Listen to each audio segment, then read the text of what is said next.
Of course, we're talking about the Mandela effect and the optimal temporal reality, or optimal timeline. What is the Mandela effect? Raise your hand if you do not know. I'm sure pretty much everyone here, or a lot of people, know. Okay. In 2013, Nelson Mandela dies, and it's announced. And thousands and thousands of people across the country were pretty confused, and I was one of them, because I remember Nelson Mandela being announced dying in prison years before. Anyone here remember that? Okay, so a small number. Okay. And raise your hand if you remember Nelson Mandela actually dying in 2013. Don't remember hearing about him dying in prison. Interesting, okay.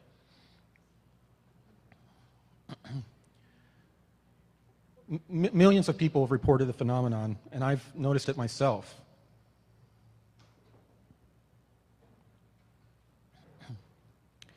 What are the different theories of what's occurring? Are we experiencing alternate realities? Is there something occurring like CERN that is splitting space-time or causing a strange merging of other realities? And are we having false memories? Psychologists and psychiatrists have used Occam's razor, which we hear all the time, and stated the most likely scenario is that people are having false memories, which is, they need to explain why a certain number of the population are having the exact same false memory. Are they the effects of time travel? Now, I think we've all heard of the different programs where people traveled back in time that went on for some time. But they realized that they were fracturing space-time and the current timeline. So they started going back trying to fix those problems, causing more problems. And finally, a non-terrestrial group visited us and told us that we needed to stop messing around going back in time, because time was elastic, and just like space, it'll snap back together. And that could explain some of the things that we see with the Mandela effect.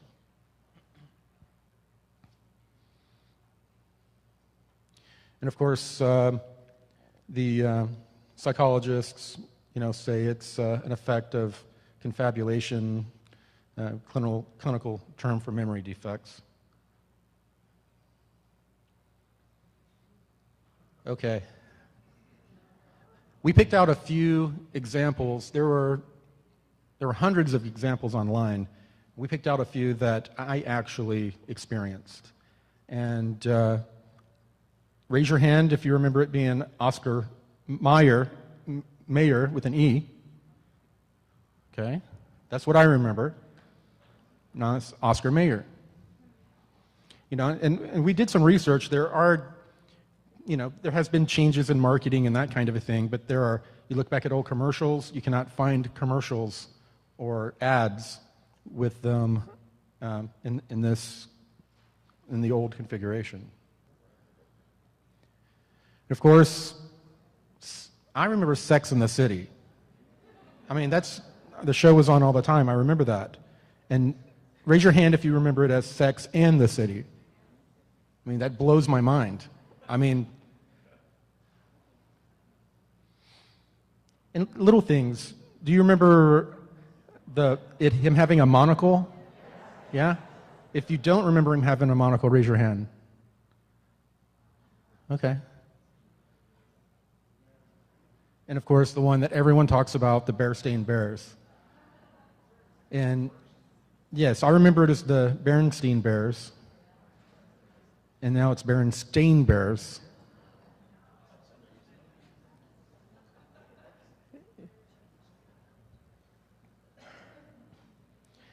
And the Kit Kat bar. How many people remember the dash in the middle of Kit Kat? Yeah.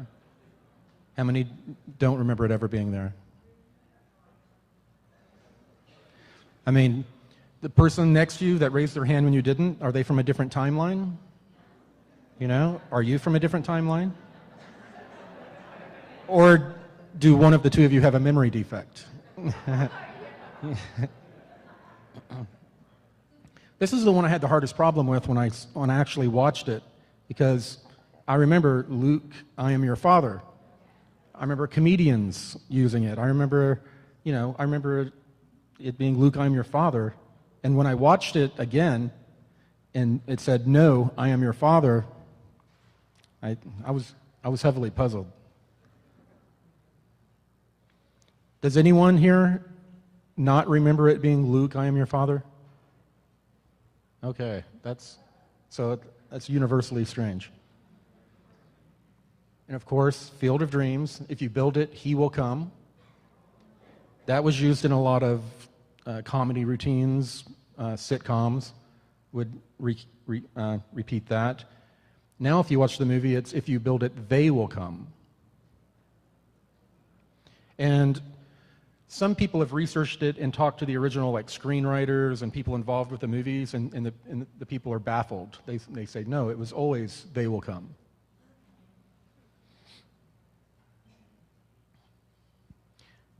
How did Rautier explain this effect? As I mentioned on Cosmic Disclosure, I was shown kind of a curtain of, it looked almost like crystalline rods all lined up perpendicular, and they were kind of turning. And as they were turning, I was seeing all these different scenes that would become blurry and then become crystal clear. Strange things like nuclear bombs going off in a large city in the United States, dirty bombs going off, a meteor hitting the ocean. And I asked what I was seeing, and Thierry said that there has been a merging of timelines, and it's occurring from a number of different things. The energetic changes that are occurring in our solar system, the mass consciousness is guiding these changes, and there is also indeed this almost elastic effect to space-time that begins to bring temporal realities, collapsing them back in on each other. So apparently, at one point, we were all horrified to see a nuclear bomb go off in a city in the US. But something occurred in this Mandela effect to where none of us remember it or experienced it. So talking about these different commercials and products, that was a very small scale of the Mandela effect. It's happening on a large scale as well, and many people have no memory whatsoever of the different timelines.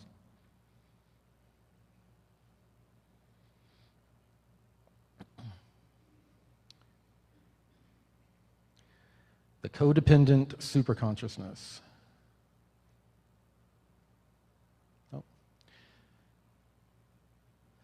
I was shown by Thierry what our superconsciousness was because I just wasn't getting it when he was trying to explain it. My third density mind was not wrapping around it. What he did is he basically pulled me out of my body because there was no other way to view this. And as I was expanding, I was seeing all these different, souls that are alive now, from humanity. And as I started being pulled further and further away, each individual became almost like a pixel. And I saw this super being. And this super being had a very feminine energy about it. And it had a very traumatized energy about it, as though it had, it was related to me very much like a battered wife. And it has PTSD. This is our super consciousness is in this state. And basically, what was related to me is that different groups, like the reptilians, they have a codependent relationship with us to where they're the abusers. They're supposed to be learning through this process as well, their super consciousness. And then we have the super consciousness of other non-terrestrial races that are like the neighbor next door that intervenes when domestic violence occurs. That was a difficult concept for me to understand, to be honest, that we're existing, making decisions, and experiencing things on such a wide range of levels. You know, the superconsciousness is relying on each of us to, I guess, get where we need to be to help heal the PTSD and get it over the point to where it can start healing again. And apparently it's not at that point yet.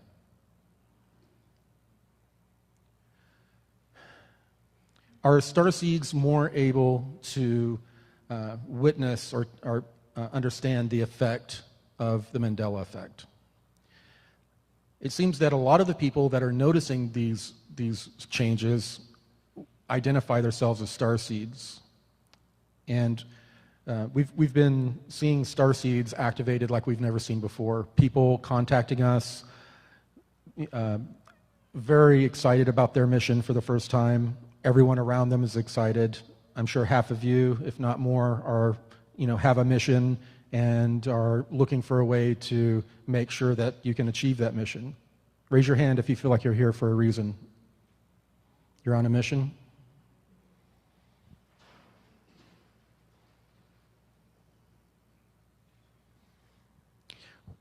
So what is the most optimal timeline?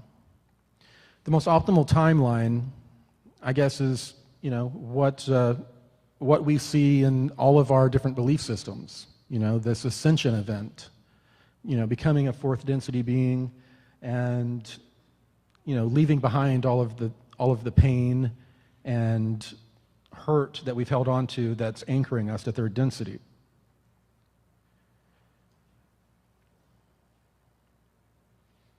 The way we navigate to this optimal timeline is that we have to hit our missions with intent. It's time for us to come together, put aside all of our different belief systems, understand that none of us have all the answers, no matter who is up on what stage, and that we're all looking for the same thing. We're looking for the truth. If we can come together under that flag, then no one can stop us. Can time be manipulated? It can, and it has been manipulated. That was a major issue that was caused by our early programs, especially when we first, the torsion field drives that we had were, in the 1980s, were the top of the line.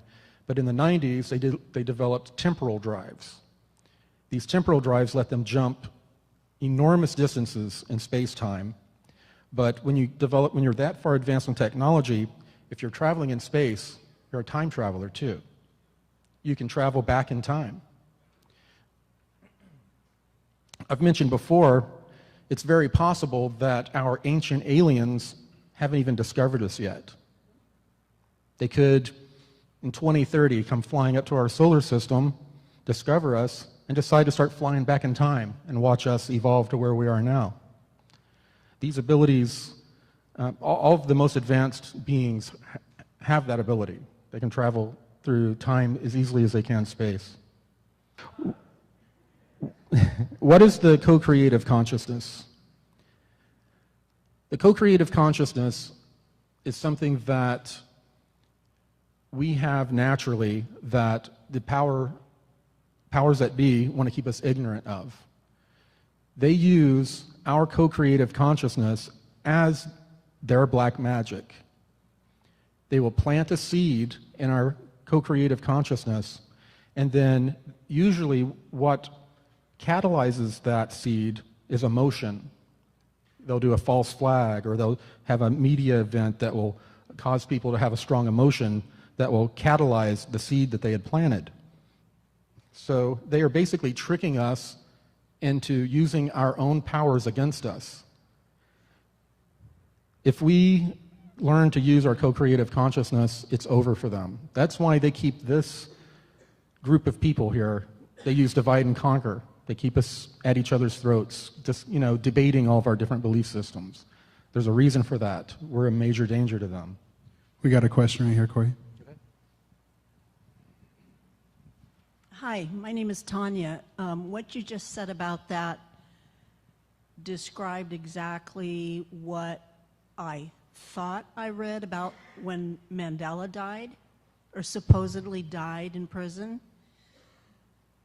the powers that be, and I don't know that much about politics, but down in Africa, they were concerned about the mass uniting and supporting and getting too much personal power from Mandela, so they put that lie out that he died to break the momentum and to break their connection with Mandela, to control the people, so that when he actually got out and died, that upward spiral of energy that they were having in their connection with him was broken, and then he came out, and it's sort of like the momentum fizzled a little bit, and then he just went on, lived his life, and I'd heard that too, but I'd also heard that the people that have researched looking back at the media archives were unable to find any of the announcements of his death.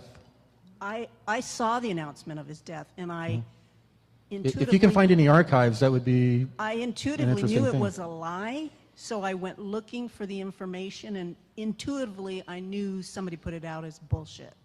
But anyway, my other question for you was, who is Ra? Who is that? Who is what? Ra. Oh, Ra Tier. Ra Tier. Well, raise your hand if you watch Cosmic Disclosure. Or raise your hand if you don't watch Cosmic Disclosure. Okay. Have you heard of the Blue Avians? Okay, Ra Tier Air is the one that interfaces with me the most. He's one of the Blue Avians. Hi, Corey. Hello. I have a question going back to when you said about feeling like the energy was a battered wife, or, battered wife syndrome. And what came to me to ask is that Mother Earth? Would that be the energy that we're all experiencing in? That's a good question. And on the level that I was shown, this was not Gaia. This was not Mother Earth. This was this was the mass consciousness of human beings, not animals, minerals, the spirit of the Gaia. It wasn't any of that. It was just the mass consciousness of human beings here on Earth. We'll do one more question here, and then we'll move on and keep going. Could you explain what starseed means? Yes, there's a number of terms for starseed, but a starseed is a person who took on a mission. Basically, you could be a different non-terrestrial group, a different higher density group, and you make some sort of a soul contract agreement to come and incarnate here on Earth for a mission. I would imagine almost everyone here is exactly a starseed. I mean, raise your hand if you think you're a starseed. The ones who didn't, you're probably a starseed or you wouldn't be here. I'm going to move along. Are y'all liking this format? Okay. We're trying out a few different formats. We thought we would try this one. It seems to be working out. How is our co-creative consciousness used against us? And I discussed that with the black magic the Cabal uses. They'll maybe have a movie about a large earthquake or terrorist event, and then they will have a false flag, and then our co-creative consciousness will make it possible for something larger to occur. There are a lot of different levels that they use it at, and I'm sure many of you are familiar with how black magic is used and how much consciousness plays into it.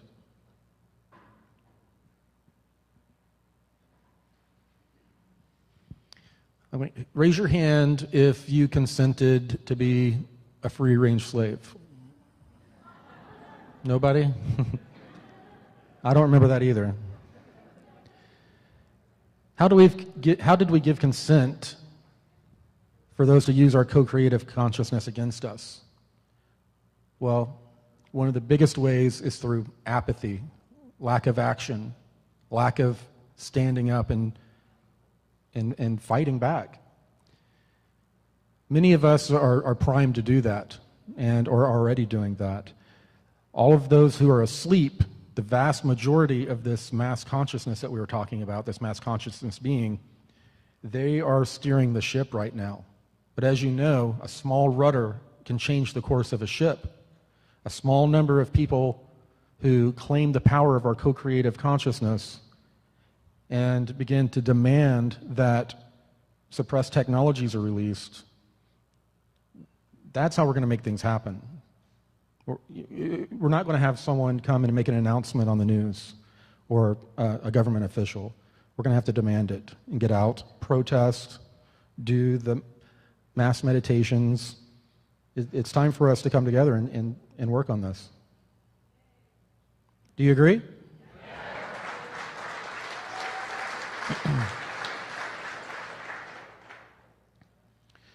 And of course, how we stop this hijacking of our co-creative consciousness is being aware of what they're doing. Now that you're aware, and you probably were already aware, but if we can make other people aware of what's going on, the tactics won't work. How you doing? What was my question? Go back one slide. Go back one slide. I actually forgot. I just need to see. Oh. What do we do about the psychotronics? In my experience of learning about this, I've run into, after learning things, being very heavily triggered, my friends and whatever. And it seems to me, myself, most of the time, if I'm aware of who I am, whatever, I can kind of counter it now. But for those that don't know it, and most people don't, it is so, well, people don't know this, it's even possible for this to be happening. And it seems like it needs to be stopped, but maybe not by us. Maybe we do need help with it. Do you have any opinion on that? Psychotronics? The psychotronic mind control, the technical Well, mind control. there are many levels of it. There are advanced ET craft in orbit that also use relays on Earth that have a giant grid to suppress our consciousness, and basically it's mind control. We have social mind control, all these different social norms, that if you don't want your people breeding outside of your race, then you make up all these, social rules for them. Well, that's a type of mind control. Every single one of us is on some level of mind control, no matter how awake we are. But for us to finally break these tools that are being used against us, it's very difficult to defend against them, if not impossible. It's almost impossible. So it's going to have to come to a tipping point to where we have some sort of revolution, not a violent one, but one that a revolution of ideas and people getting out, like I was just saying, to basically topple the powers that be. I mean, it's until then. I've seen these technologies used. You really can't protect yourself once you've been targeted. Basically, what I've been told is to get off our knees, to stop looking for someone else to solve our problems and saving us. We've contributed to the problem, so we're going to have to contribute to the solution. Yeah. So each of us, we are the savior that we've been waiting for. And the only thing you were waiting for now is for us to claim that power as, sovereign human beings. One more? Okay. So for this co-creative consciousness, and I feel like there's a tipping point, like a number, do we know of a number that makes from mass consciousness to our power as the co-creators in this room and the star seeds that are here? Is there a number that we're looking for to hit? How many people can we impact to make that ripple effect happen and then shift so that the mass consciousness is there now is now in this co-creative consciousness in a positive way? You just beautifully set me up for the 100th monkey effect. Thank you. Exactly what she was asking. The 100th monkey effect, and I can't cite it verbatim for you, but it was a study that they had observed apes or monkeys of some sort that began to use tools, certain tools, and using them in a certain way. And they'd never seen them do this before. Well, people that were observing them many miles away, separated by ocean, even I believe on islands, about the exact same time, the same species started using the same tools in the same way. And they're trying to reconcile, how did that happen? Is there some sort of connection with all of their consciousness to where information flows back and forth on a level that they are not aware of, and of course we're not aware of? Well, those of us in the room would say absolutely yes, that's occurring. Does that answer your question? Okay. Oh. I borrowed David Wilcock's clicker, and I think it's as old as he's been doing presentations.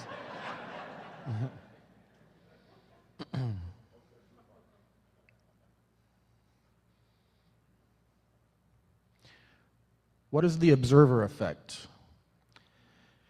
One of the things that you don't hear talked about very often in science is that if you observe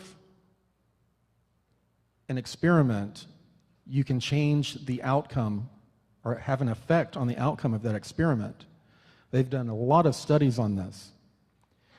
That is a hint, and the reason they're not telling us about that, that's a major hint that our co-creative consciousness has an effect on time, space, and matter. We can manifest things. And the more we have an understanding of that, and the more we come together as a group, we can manifest things. And that's also how such a small number of people can manifest the, I guess, most optimal temporal reality. And we're the people that can do it if we get together.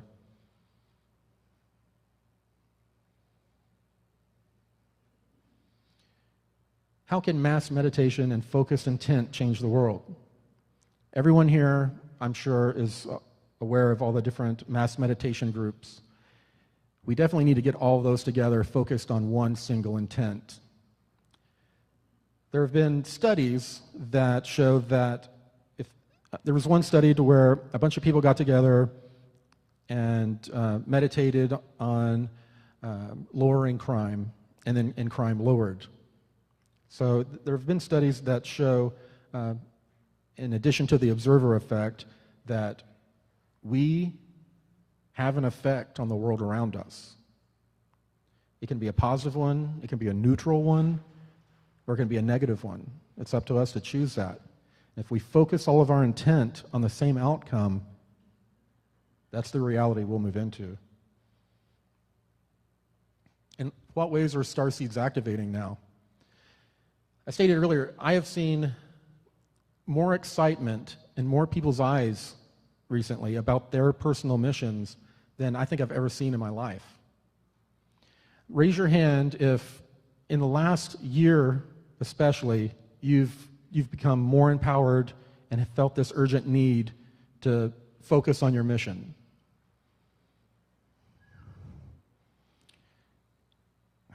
Yeah, and it's not just people getting excited because they heard a new idea or concept. This is occurring with people from a wide spectrum of different belief systems. Hi, Corey. I'm kind of new to following what you've been doing on cosmic disclosure. And how do you tell if you are a starseed and what your mission would be? How do you discover that or find that information? Usually that occurs in your awakening process.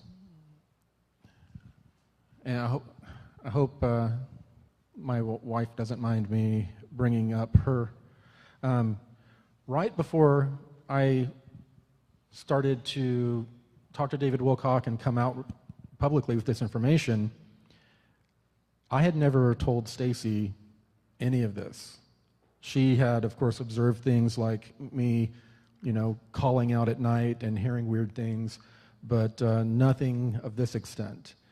And at the time, if I would have told her, she would have taken our 2 kids and moved to Missouri. Yeah. So right when I was getting to a point where I had to start talking about it, I was guided to get a book. It's How to Change the Habit of Being Yourself. What's his? Joe Dispenza? Dr. Joe Dispenza, yeah. Breaking the Habit of Being Yourself. And I felt guided to get the book. I never read it, but Stacy read it. And at some point through the book, all this information started hitting her, and she started freaking out. And she came to me, and she's like, "What's happening?" And I told her, "You're having a download. It's okay, just sit back, enjoy." And so she kicked back, and it was very quickly after that I was able to start telling her all of these different details, and in a way that I knew she wasn't going to flip out on me. So it's within that awakening process that she realized that she had a mission and that she was a starseed. So if you're getting to a point in your awakening, if you've been asleep for a long time and you're starting to feel like you have a mission, you're being drawn here, then you're a starseed. But for you to feel it yourself, it's going to take a little bit further in your journey before you can, see the different signs and have the validations that you need. And that's my humble opinion. I'm no expert on that, of course. We'll do one more question here, and then we'll go on. Hi, Corey. Thank you for your thoughts. Is there any way that we can go back to a lecture point, and you can tell us more about the Sphere Alliance and about the avians? And I am very impressed by your ability to all of a sudden be a messenger of humanity to all these other beings. Can you please elaborate more on that subject? Thank you. Okay. I'll give a brief version. I was first contacted by the Blue Avians through dreams, and it was one of those things that you knew was not a dream. Tyr appeared and was doing hand signals, and there was no communication that I was aware of. And I woke up from this dream, and I remember I was a little bit disturbed because I knew it wasn't a dream. I didn't know if someone was manipulating me.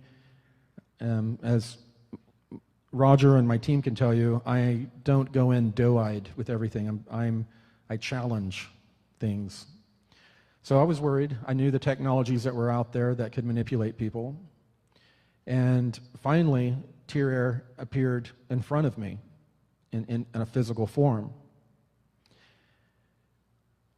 When it was proposed to me that I would be up talking in front of a lot of people or representing them in front of a large number of people, I was more than freaked out. I'm an extreme introvert, and I have a weak voice. I mean, I had all these excuses that I was offering up to why they should not ask me to do this job.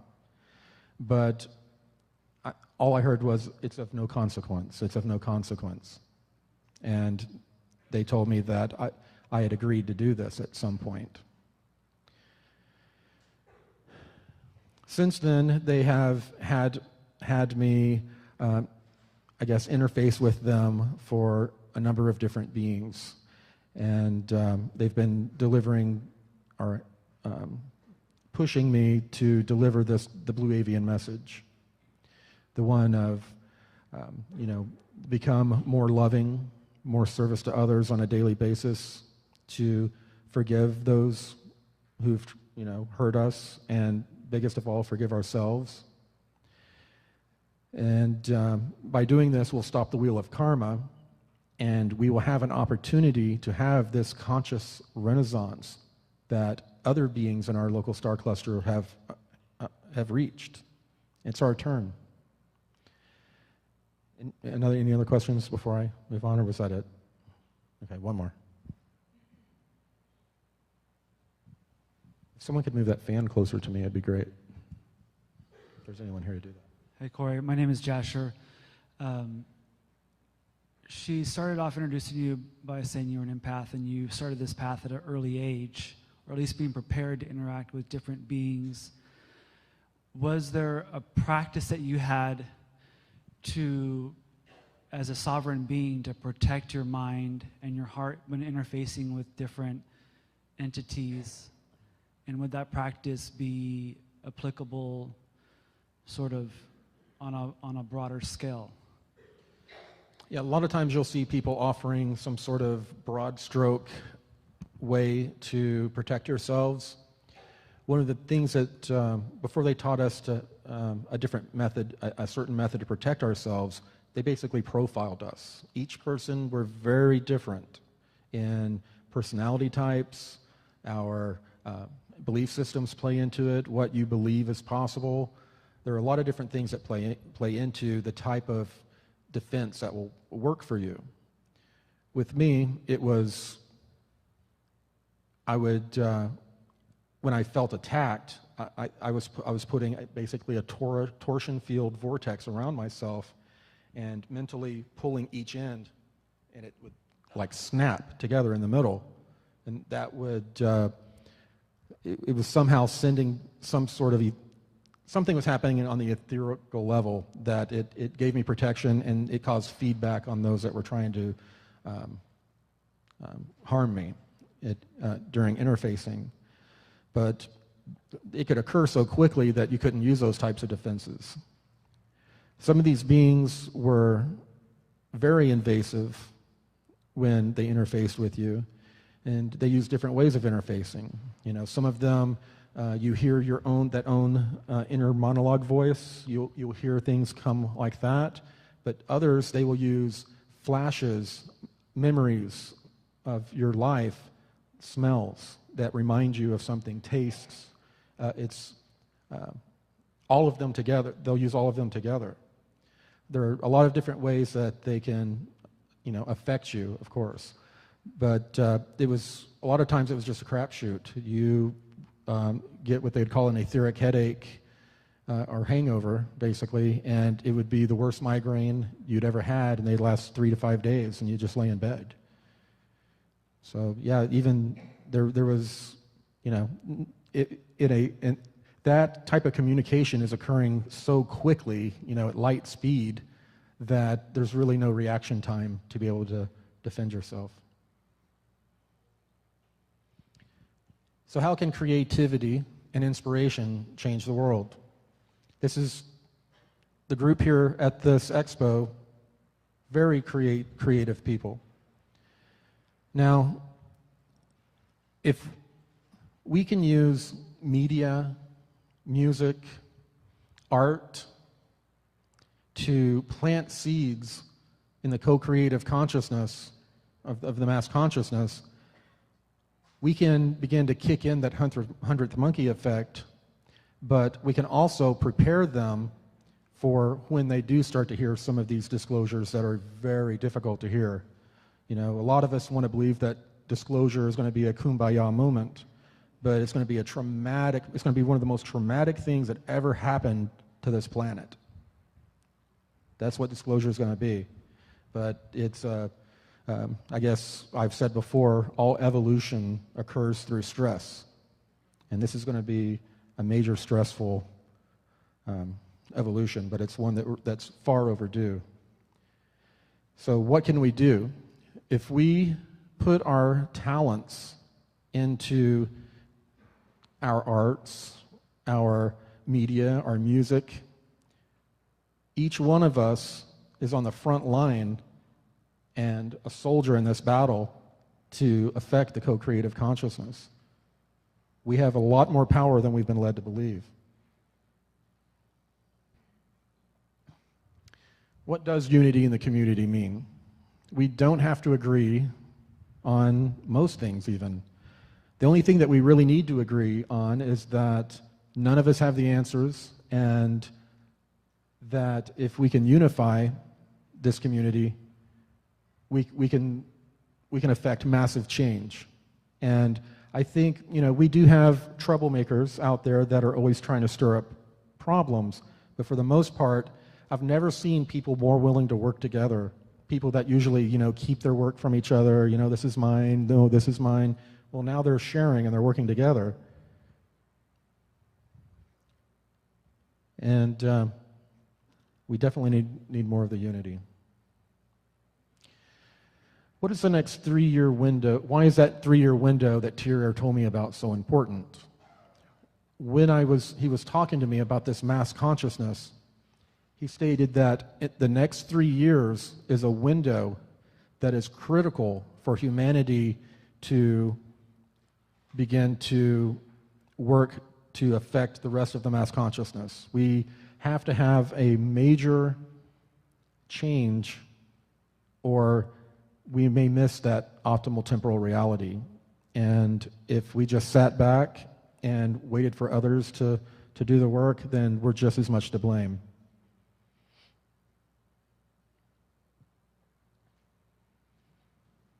How does the solar sneeze factor into all this? There are a number of ancient religions that allude to a solar event that occurs on a cycle. The programs have used remote viewing. I believe it was Ed Dames that did a remote viewing about the kill shot, that he believed that the sun was going to explode and it was going to take out the Earth. Now, in the programs, there are different versions of what they think will occur when there is this solar event. Many people believe there'll be a large, like 360-degree mass coronal ejection that will take out our electronics for weeks or permanently. And if that occurs, a lot of people think that that's when that is going to be the best time to usher in all these new technologies after the infrastructure has been taken out by this electromagnetic pulse. And of course, we have people in the programs that are more esoteric or religious that believe that it's going to be an ascension event. They believe that when this solar event occurs, that people are going to be turned to bodies of light.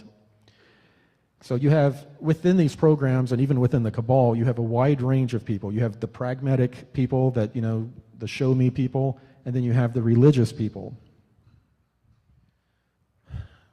This is where it sounds a little preachy, I guess. What can people do now to prepare for these coming changes? All of the karma, all of the things that we've refused to deal with in life, raise your hand if all of a sudden you've noticed that it's popping up in your face, you're having to deal with it. Well, that's actually a blessing. All of these things, all of these traumas, pains that we haven't dealt with are like third density anchors. When these new energies are passing through us, there's drag. These third density experiences cause drag and hold us back. If we deal with all of our trauma and stop the wheel of karma, then we're changing the world one person at a time. We're also showing people through example that forgiveness can occur, and we're going to be prepared at least for whatever this event is. All of us have different ideas about what this event is, but there's definitely an event coming.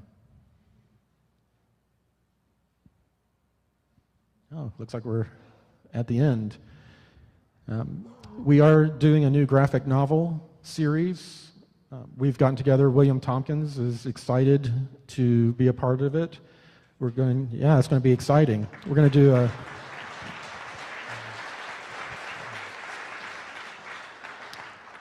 we're going to do a graphic novel and a motion graphic movie. We're going to be starting a crowdfunding campaign for it very soon.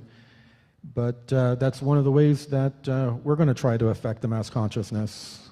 And How many of you out there have an idea of how to affect not only the mass consciousness, but the world in a positive way? Do you have a plan? Do you have social media? It's great. Yeah, got Trump elected. You can do anything with it, right? Yeah. We got one question here on the back. Okay. Hi, Corey. Thanks for being here. My partner and I came down from Mount Shasta today to see you. And I maybe have missed it in some of the series with David Wilcock. I haven't seen it all, but I have two questions. One is, when we go through this ascension process or what you're describing, is it going to be a completely different level of awareness, or are we going to be seeing ETs and non-terrestrials on Facebook taking pictures with the president and stuff? That's my first question. The second question is, and I may have missed this, but when was the most recent time that you've had interactions with Tier Air or any of these beings? It usually happens very sporadically in clusters when I have these meetings, and it's been a while now. And it's weird in those times where I'm not having that connection or communication. It's almost like a little bit of a withdrawal. You know, you're not getting information. A lot of times the information they give you is, not that palatable, especially, I think I talked on Cosmic Disclosure recently how, they punched me in the gut 6 months ago, letting me know how manipulative I'd been, in my life. And, that was something that I immediately started to work on and spent a lot of time thinking about. But they'll give you time, the time that you need. And usually Kari will give me a little bit of counseling, especially during the rougher things. As far as people doing selfies with ETs, that's anyone's guess at this point. I don't think anyone can predict how disclosure is going to unfold and how they're going to acclimate us to different non-terrestrials. There are a number of different programs out there that discuss the acclimation process.